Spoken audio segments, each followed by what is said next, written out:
Hello friends, मी भावना भूतल स्वागत करते तुमचं माझ्या चॅनलमध्ये, ज्याचं नाव आहे लव नॉवेल स्टुडिओ. चला तर मग स्टोरीला सुरुवात करूया. पण त्याआधी चॅनलला सबस्क्राईब केलं नसेल तर सबस्क्राईब करा आणि बेल आयकॉनवरती क्लिक करा. कथेचं नाव आहे ताल, एक राजनैतिक बंधन. लेखिका भावना भूतल, व्हिडिओ एडिटर सोनाली जाधव. भाग 67. अंजलीने कानावर ठेवलेला मोबाईल लगेच व्हायब्रेटसुद्धा झाला. अर्णव रेड्डीचं नाव त्यावर डिस्प्ले होत होतं. तिने फोन उचलून सरळ कानाला लावला. कोणासोबत एवढा वेळ बोलत होतीस? अर्णवने तिला प्रश्न केला. माझ्या मुलीपासून लांब राहण्याची धमकी तो मला देतोय. मी आत्ताच्या आत्ता माझ्या मुलीला आणायला चालली. अंजली म्हणाली तसं अर्णव रेड्डीचा BP जणू 7व्या आसमानातच पोहोचला. नो, तू असं काहीही करणार नाहीस, अर्णव म्हणाला आणि तो अंजलीच्या क्लिनिकच्या दिशेने जायला निघाला. आता पुढे. अर्णवने लागलीच अंजलीचं क्लिनिक गाठलं, जिथे अंजली स्वतःच्या केबिनमध्ये डोळे मिटून बसली होती. काल संग्रामसोबत केलेल्या रोमॅन्समुळे आज स्वतःमध्ये थोडासा थकवा निर्माण ती करत होती. त्यात येऊन जाऊन चिमणीचा विचार तिच्या डोक्यात सुरू होता. अचानकपणे अर्णवचं बदललेलं वागणं चिमणीपासून आपल्याला परत लांब नेईल अशी भीती तिच्या मनात उफाळून आणत होते. भरपूर सारे विचार तिच्या डोक्यात घर करून होते आणि त्याच विचारात तिला कधी झोप लागली हे तिलासुद्धा कळलं नव्हतं. त्यामुळेच अर्णव कॅबिनमध्ये आला हे तिला कळलं नव्हतं. ती अशी झोपेत असताना अर्णवला जास्तच आवडायची. तिला बघण्यात तो हरवून जायचा. झोपेत तिच्या ओठांमध्ये आलेली फट त्याला तिच्याकडे आणखीनच आकर्षित करू लागली. तो एक एक पाऊल तिच्या दिशेने टाकत होता. नजर मात्र त्याची तिच्या ओठांवर टिकून होती. त्याची ती पावलं त्याला थेट तिच्या समोर घेऊन आली. त्याने चेहरा अगदी तिच्या चेहऱ्यासमोर आणला होता. त्याचे ओठ अगदी तिच्या ओठांजवळ येऊन थांबले. इतके जवळ की तिचे श्वास त्याला स्वतःजवळ जाणवत होते.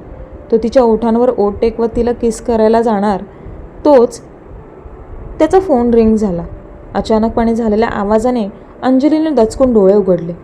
अर्णवला आपल्या इतक्या जवळ बघून तिने स्वतःची खुर्ची लगेचच मागे घेतली. अर्णवपासून ती लांब झाली. तू कधी आलास? तिने अर्णवला प्रश्न केला. अर्णवने तिच्या प्रश्नाचं उत्तर न देता खिशातून रिंग होणारा मोबाईल बाहेर काढला. एका अनोळखी नंबरवरून त्याला फोन येत होता. हॅलो? अर्णवने अंजलीवर नजर रोखून धरतच विचारलं. ॲग्रीमेंटवर एक रूल ॲड करायला विसरलो आम्ही, पण आम्हाला नाही वाटत की तो रूल त्या ॲग्रीमेंटवर लिहिण्याची गरज आहे.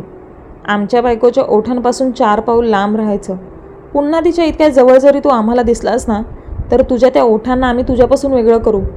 आम्ही जे बोलतो ते आम्ही डेफिनेटली करतोच, संग्रामने धमकावलेलं त्याला. अर्णवने चौफेर नजर फिरवली. त्या बंदिस्त अशा कॅबिनमध्ये अंजली आणि त्याच्या व्यतिरिक्त कोणीच नव्हतं. संग्रामला कसं कळलं की मी अंजलीच्या इतक्या जवळ आलोय? त्याने स्वतःलाच प्रश्न केला. अंजलीच्या कॅबिनला लागून असलेल्या खिडकीवर अर्णवची नजर स्थिरावली. तो खिडकीजवळ आला आणि खिडकीबाहेर कोणी दिसतंय का ते पाहू लागला. पण खिडकीबाहेर असं त्याला कोणीच दिसलं नाही जे त्याला संशयास्पद वाटेल. फोन अजूनही कानाला तसाच होता. कुठे आहेस तू? अर्णवने दात चावतच विचारलं. तुझ्या अगदी मागेच, संग्राम उत्तरला. अर्णवने गरकन मान वळवली. पण मागे फक्त अंजली होती, जी अर्णवचं वागणं बघून गोंधळली होती. दिसलो का? नसेल दिसत तर थोडं पुढे ये, संग्राम म्हणाला. त्याने सांगितल्याप्रमाणे अर्णवने 2 पावलं पुढे सरकला. एखाद्या टेबलखाली संग्राम लपलाय का ते तो पाहू लागला.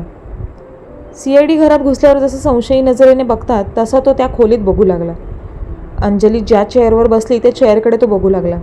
त्या चेअरखाली लपायला तर जागासुद्धा नव्हती, तरी तो कमरेतून झुकला आणि खाली वाकून बघू लागला. अंजलीने घाबरतच स्वतःचे पाय वर घेतले. तुला काय झालंय? तू अचानकपणे असं का वागतोयस? अंजलीने त्याला प्रश्न केला. अर्णवने ओठांवर चाफेकळी ठेवत तिला शांत राहायला सांगितलं. कुठे आहेस तू? अर्णव रागातच ओरडला. आमच्या अंजूच्या हृदयात. दिसलो का? संग्राम उत्तरला आणि हसू लागला. त्याचं ते हसणं बघून अर्णवला सुरुवातीला थोडी चीड आली, पण नंतर तो सुद्धा हसू लागला. लपून छपून आम्हाला बघतोयस? पेशवे असली कामंसुद्धा करतात काय? म्हणत अर्णवने संग्रामला डिवचलं. आम्ही तुझ्यापेक्षा वरचढ आहोत रे. विरोधी पक्ष जे करतो त्याच्या एक लेवल आम्ही पुढे असतो. तू आमच्यावर पाळत ठेवायला 4 माणसं ठेवलीस, पण आमच्याकडे बघ, तुझ्यासारख्या माणसावर पाळत ठेवायला आम्हाला कोणाची गरज नाही पडली. आम्ही स्वतः तुझ्यावर पाळत ठेवून आहोत. आता तुझ्यासोबत बोलण्यात आम्ही आमचा वेळ अजिबात वाया घालवणार नाही. तसं पण आमची अंजू झोपेतून उठली आहे. दुपारचे 12 वाजून गेलेत, त्यामुळे तिला आमच्याकडून गुड आफ्टरनून म्हणून सांग. आणि आता आम्हाला तिची काळजीसुद्धा नाही, कारण ती स्वतः तिचे ते गुलाबी ओठ तुझ्यापासून लांब ठेवेल. तसं पण आज हॉटेल ताजमध्ये आम्ही रोमॅन्टिक अशी नाईट प्लॅन केली, कारण कालच्या रोमॅन्स केल्यानंतर तरी आमचं मन नाही भरलं आहे. आजचा रोमॅन्स एकदम हटके पद्धतीने असणार आमचा. आज रात्री ठीक 1:30 वाजता हॉटेल ताज, विसरू नकोस. रूम बुक झाली की रूम नंबर पण मेसेज करून सांगतो आम्ही तुला. आणि ते चंगूमंगू आमच्या मागे नको लावूस. आम्ही कोणत्या क्षणी कुठे आहोत ह्याची कल्पना आम्ही तुला स्वतः देत जाऊ, आणि कोणत्या क्षणी काय करणार हे सुद्धा तुला सांगू. तरीसुद्धा तुला आमच्या मागावर कोणाला ठेवायचं आहे तर ठेवू शकतोस, पण आज रात्री ठीक 1:30 वाजता हॉटेल ताजमध्ये हजर राहा. तुझ्यासोबत हाईड अँड सीक खेळून मज्जा आली. आता गुड बाय म्हणत संग्रामने फोन कट केला. अर्णव इतका चिडला होता की तो रागातच अंजलीच्या समोरच्या खुर्चीवर येऊन बसला. तिच्यासमोर असलेलं पाण्याचा ग्लास त्याने एका घोटात रिकामी केलं. काही झालंय का? अंजलीने त्याला विचारलं. तुझा तो नवरा? अर्णव पुढे काही बोलणार त्याआधी त्याच्या मोबाईलवर मेसेज आला. कुछ ना कहो, कुछ भी ना कहो. गाण्याचे बोल लिहून संग्रामने पाठवले. अर्णवने सुद्धा अगदी सुरातच त्याचा मेसेज तो वाचला. तसं बघायला गेलं तर संग्रामने अर्णवला सुद्धा वेडं करून टाकलं होतं. पुन्हा एक मेसेज आला. गाणं गाऊन झालं असेल तर ॲग्रीमेंटचे मुद्दे लक्षात ठेव. तो मेसेज बघून अर्णवने मोबाईल पुढे लोटून दिला. डोकं धरून तो अंजलीसमोर बसला. काय झालंय, बोलशील का काही? अंजलीने त्याला विचारलं. अर्णवचं वागणं बघून तिला त्याचा राग येऊ लागला होता. तुला काय झालंय हे सांगशील की मला काय बोलायचं ते बोलायला घेऊ? अंजलीने त्याला प्रश्न केला. तुला जे बोलायचं आहे ते बाहेर जाऊन बोलूयात. ही जागा मला ठीक नाही वाटत आहे. गळ्याभोवतालची टाय जरा लूज करतच अर्णव तिला म्हणाला. अंजलीला घेऊन तो एका हॉटेलमध्ये आला होता. हॉटेलमध्ये आल्या आल्या संग्रामने जेवणाचा मेन्यू त्याला व्हॉट्सअप केला. मेन्यूत त्या सर्व गोष्टी होत्या ज्या त्याच्या अंजूला आवडायच्या. पुन्हा तोच प्रश्न अर्णवच्या मनात आला. ह्याला कसं कळलं की आम्ही हॉटेलमध्ये पोहोचलो ते? प्रश्नासोबत त्याच्या त्याच हरकती सुरू झाल्या ज्या तो अंजलीच्या क्लिनिकमध्ये करत होता. आजूबाजूचे सगळे कपल्स अर्णवकडे पाहू लागले होते. अर्णव, मला सिरियस विषयावर तुझ्याशी बोलायचं आहे. आणि तुझं काय सुरू आहे हे? अंजलीने चिडतच म्हटलं. सॉरी. अर्णव नीट बसतच म्हणाला. वेटर दोघांसाठी पाण्याचे ग्लास ठेवून गेला.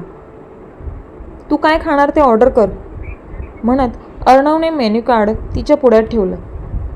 मला भूक नाही आहे. मला माझी चिमणी हवी. मला वाटलं क्लिनिकमधून बाहेर पडल्यावर तू मला तिच्याजवळ घेऊन जाशील, पण तुझं काहीतरी वेगळंच सुरू आहे.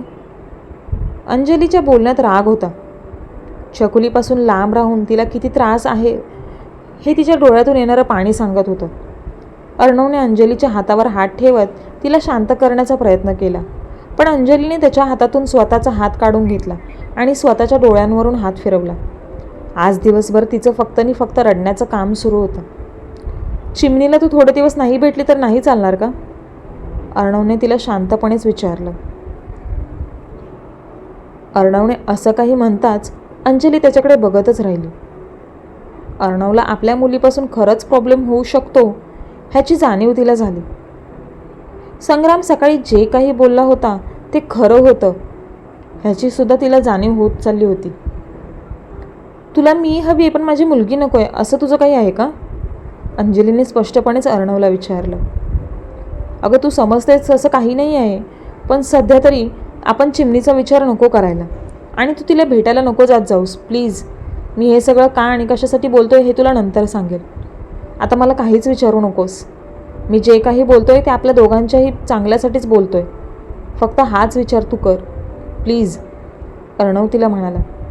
चिमणीपासून लांब राहा हे बोलणं त्याच्यासाठी अगदी सहज आणि सोपं होतं, पण आई म्हणून अंजलीला काय वाटेल याचा तो विचार करत नव्हता. शर्यत ठरली म्हणून त्यात फक्त आणि फक्त जिंकायचं. अंजलीला मिळवण्यासाठी जे आपल्याला करता येईल ते आपण करू, फक्त एवढाच विचार तो करत होता. म्हणूनच कॉन्ट्रॅक्ट साईन करताना त्याने मागचा पुढचा काहीही विचार केला नव्हता. अंजलीला तिच्या चिमणीपासून लांब ठेवल्यावर तिला काय वाटेल ह्याचा त्याने विचार केला नव्हता. म्हणून संग्रामने लावलेली पैज त्याला खूप सोपी वाटली. कारण अंजली आपल्या शब्दाबाहेर नाही याची जणू त्याला खात्री झाली होती. पण इथे फक्त अंजलीचाच नव्हता प्रश्न, तर तिच्या चिमणीचा पण होता. अर्णवचं असं बोलणं ऐकून ती शांत बसणाऱ्यातली नव्हती. खांद्यावर तिने बॅग अडकवली आणि ती तिथून जाऊ लागली. अंजली, रागवू नकोस प्लीज.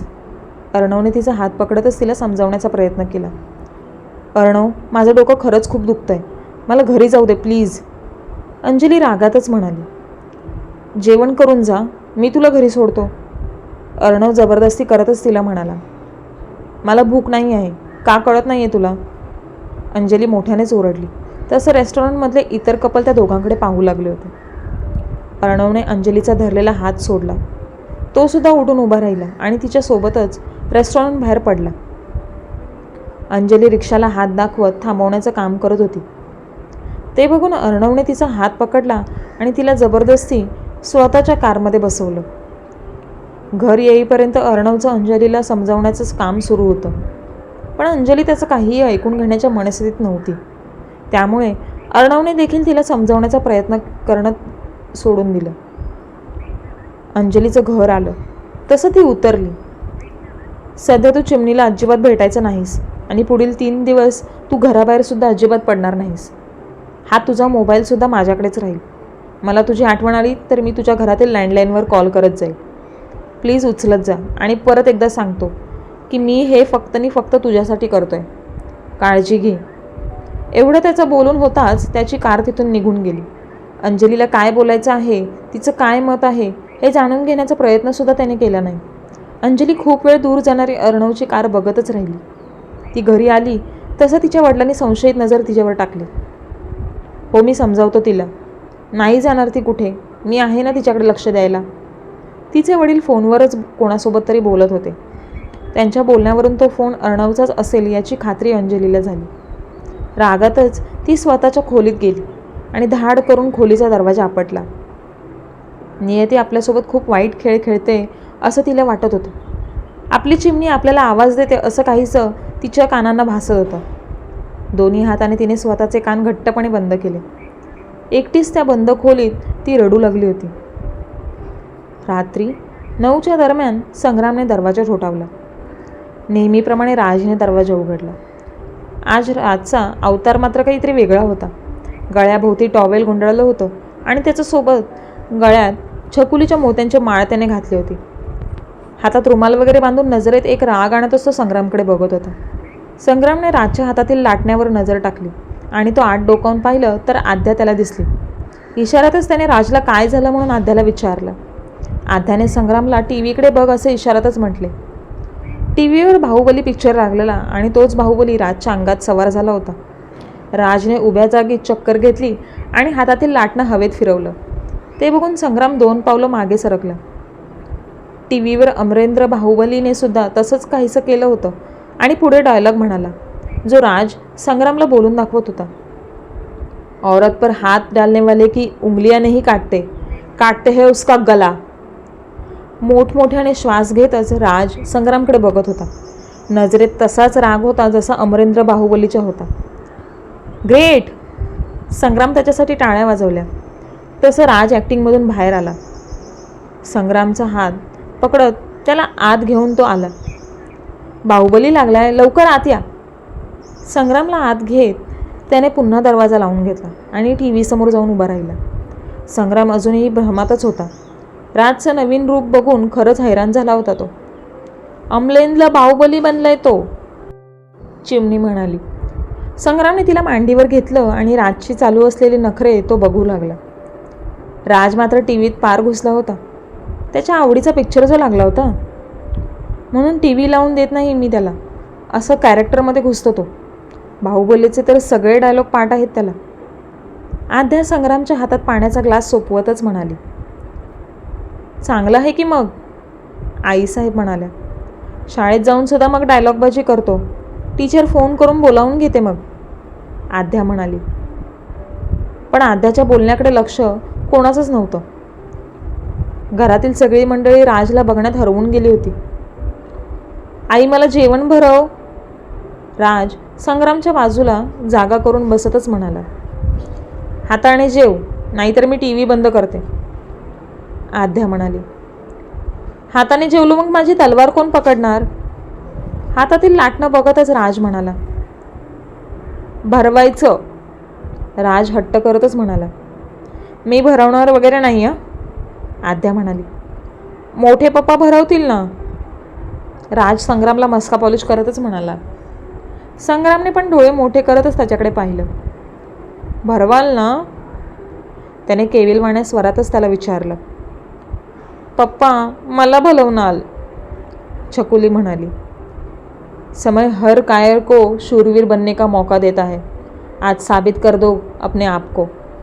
राज नजरेत राग आणत छकुलीसमोर बाहुबलीमधला डायलॉग मारतच राज म्हणाला. छकुलीने ओठ दुमडले आणि तिने संग्रामकडे पाहिले. तिला वाटलं की राजने तिला दम दिला. आद्याने रिमोट हातात घेत सरळ TV बंद केला. बाहुबली, राज मोठ्यानेच ओरडला. संग्रामने तर डोक्यावर हातच मारून घेतला. अजिबात बघायचं नाहीस तू. एक डायलॉग मगासपासून मारत राहिलेस. आता एक पण डायलॉग नकोय मला तुझ्याकडून.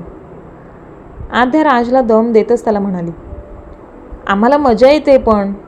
राज अजून एक डायलॉग होऊन जाऊ देत. संग्राम त्याला म्हणाला. बाहुबली शपथ घेतो तोवाला बोलू? राजने विचारलं. तू कोणताही बोल, तुझ्या तोंडून सगळंच खूप छान वाटतंय. संग्राम म्हणाला. राजने खुर्ची ओढून आणली आणि त्यावर चढून संग्राम समोर तो उभा राहिला. समोर भली मोठी जनता बसली आणि आपण त्यांच्या समोर उभे आहोत असे काहीसे भाव त्याच्या चेहऱ्यावर होते. अमरेंद्र बाहुबली यानी मैं माहिष्मती की असंख्य प्रजा और उनके धर्म, मान और प्राण की रक्षा करूँगा और इसके लिए मुझे अपने प्राणों की आहुति भी देने पड़े तो मैं पीछे नहीं हटूँगा. राजमाता शिवगामी देवी को साक्षी मानकर मैं ये शपथ लेता हूँ. मान खाली झुकवतच राज म्हणाला. त्याच्यासाठी टाळ्या वाजवण्यापासून संग्राम स्वतःला अडवूच शकला नाही. आईसाहेबसुद्धा त्याच्यासाठी टाळ्या वाजवू लागल्या. जब तक तुम मेरे साथ हो मोठे पप्पा, मुझे मारने वाला पैदा नहीं हुआ. राज संग्रामकडे इशारा करतच म्हणाला. आता मात्र संग्रामला राहवलं नाही. संग्रामने तर त्याला उचलून घेत त्याचे मुके घेतले. एक नंबर भारी आयटम आहेस रे तू, संग्राम म्हणाला.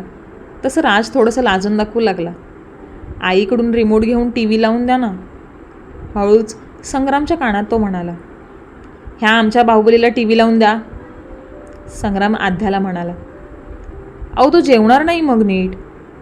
आध्या तक्रारीच्या सुरातच त्याला म्हणाली. आम्ही भरवतो त्याला, लाव TV. संग्राम म्हणाला.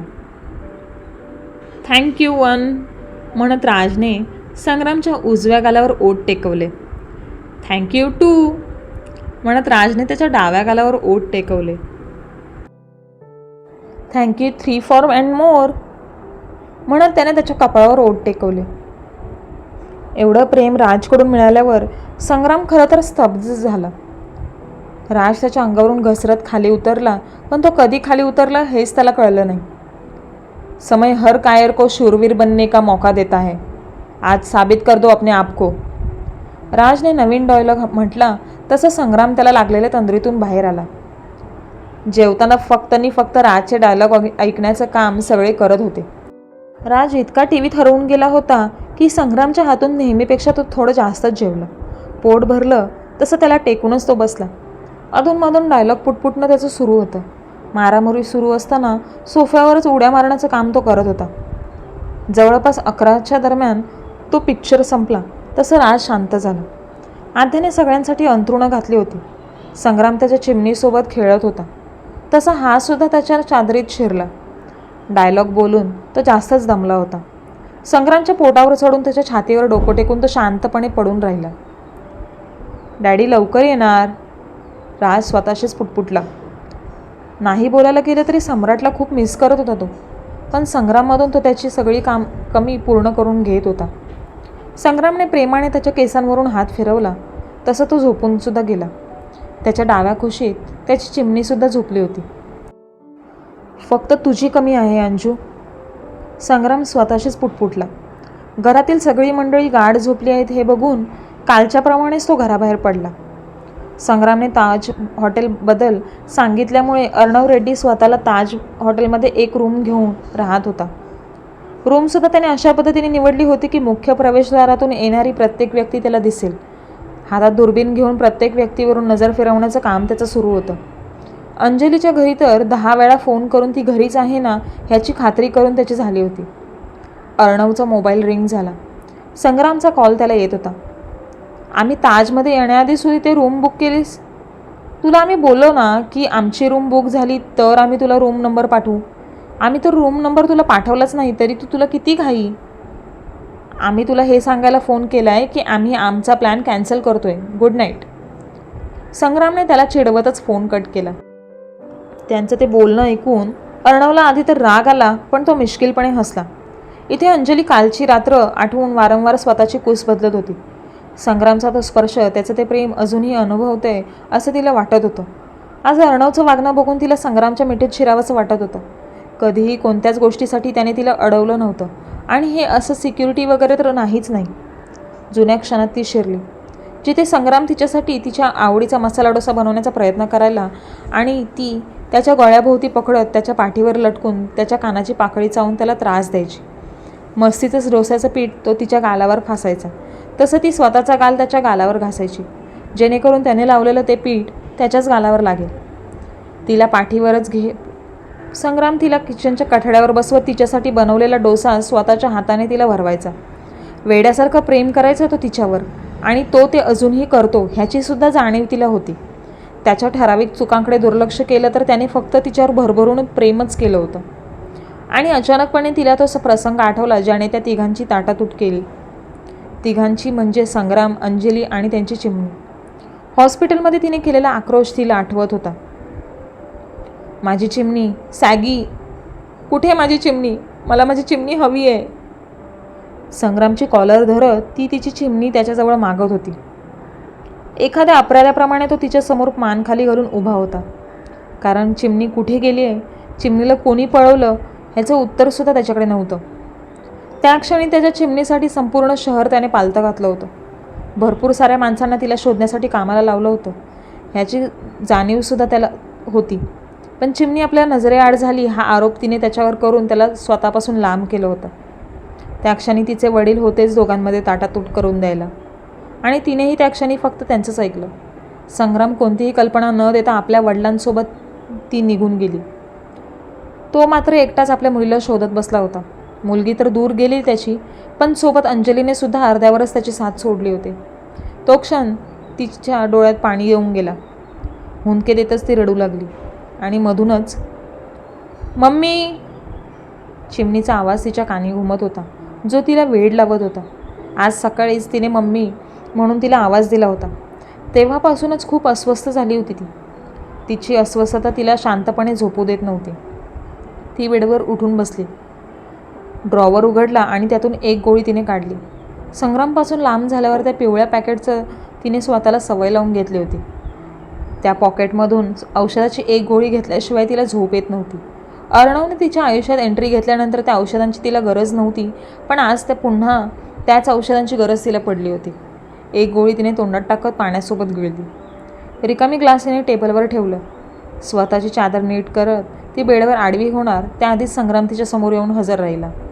संग्रामला अचानकपणे समोर बघून ती थोडी दचकली. तो खरंच तिचा सॅगी आहे ह्यावर तिचा खरं तर विश्वास बसत नव्हता. सॅगी? तिने त्याला आवाज दिला. संग्रामच्या चेहऱ्यावर काहीच भाव नव्हते. एखाद्या पुतळ्याप्रमाणे तो तिला बघत होता. तिने थरथरता हात त्याच्यापर्यंत नेला. त्याच्या शरीराचा स्पर्श तिला जाणवू लागला. संग्राम खरंच आलाय ह्याची खात्री तिला झाली. खूप वेळ ती त्याच्याकडे आणि तो तिच्याकडे बघतच होते. आता मात्र अंजलीला राहवलं नाही. त्याच्या मिठीत ती शिरली आणि रडू लागली. तिच्या केसांवरून प्रेमाने हात फिरवत तो तिला शांत करण्याचा प्रयत्न करू लागला. क्रमशः काय होईल पुढे? अंजली येईल संग्रामजवळ? अर्णव रेड्डी सहजासहजी तिला सोडेल? कळेल पुढील भागात. हा भाग कसा वाटला हे कमेंट सेक्शनमध्ये नक्की कळवा. धन्यवाद.